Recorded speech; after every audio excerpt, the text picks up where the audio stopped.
नाही पॉइंटेड कळणारच नाही ना विषय काय आहे. विषय नाही, ह्या काय किरकोळ विषय नाही. जमत नसेल तर मी बोलत नाही. मला या विषयावर बोलायचं नाही. माझी लक्षवेधी कॅन्सल करा. वास्तविक वेळेवर तुम्ही उपस्थित नव्हते.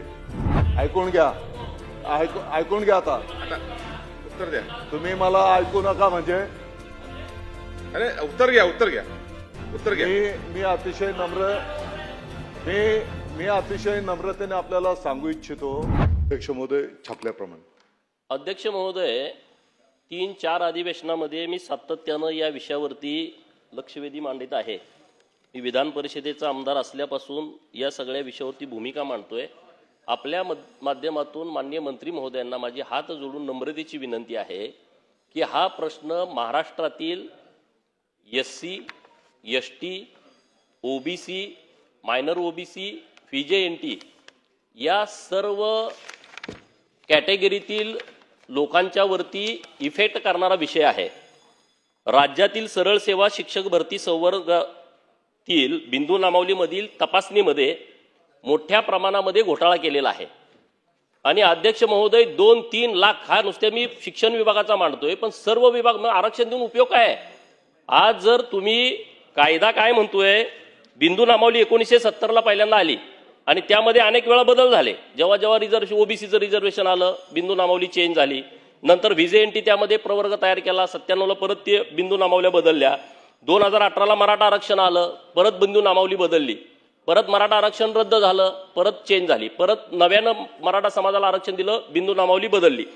तर अध्यक्ष महोदय, ह्या विषयामध्ये बिंदू कसे निश्चित करायचे याची एक प्रक्रिया आहे. निवड यादी. पडळकर साहेब पॉइंटेड प्रश्न घ्या.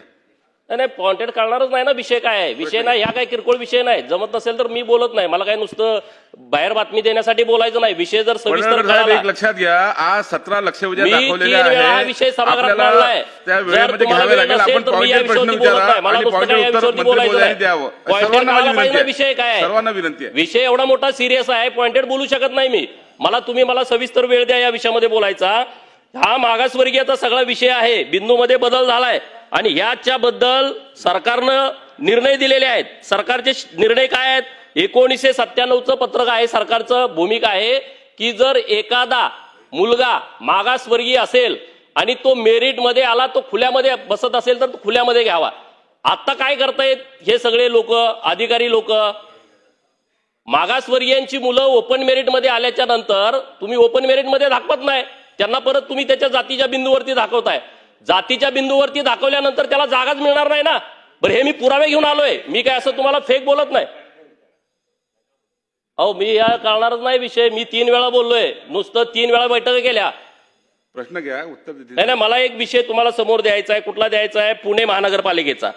पुणे महानगरपालिकेमध्ये 2009 पासून ही जी शिक्षकांची भरती झाली, या भरतीमध्ये एक निगडे मिलन या व्यक्तीला 66.67 मार्क्स मिळाले.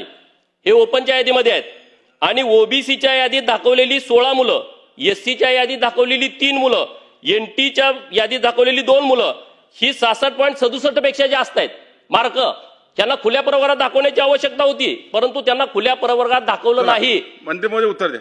नाही, अजून विषय ना पुढं. बघा, मला या विषयावर बोलायचं नाही. माझी लक्षवेधी कॅन्सल करा. आपण प्रश्न घ्या. प्रश्नाची प्रश्न नाही, मला उत्तर नको आहे. तुम्हाला जर न्याय द्यायचा नसेल, एवढा मोठा विषय, 2-3 लाख लोकांच्या वरती अन्याय केलाय, ही जर सरकारची भूमिका असेल तर ही चुकीची भूमिका आहे. आपण प्रश्न विचारा, उत्तर घेईल. प्रश्न काय विचारूच देत नाही तुम्ही, तर काय बोलणार आहे या विषयावरती?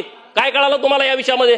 अध्यक्ष महोदय, सन्माननीय पडळकर साहेब, विषयाचं गांभीर्य लक्षात घेऊन वास्तविक वेळेवर तुम्ही उपस्थित नव्हते.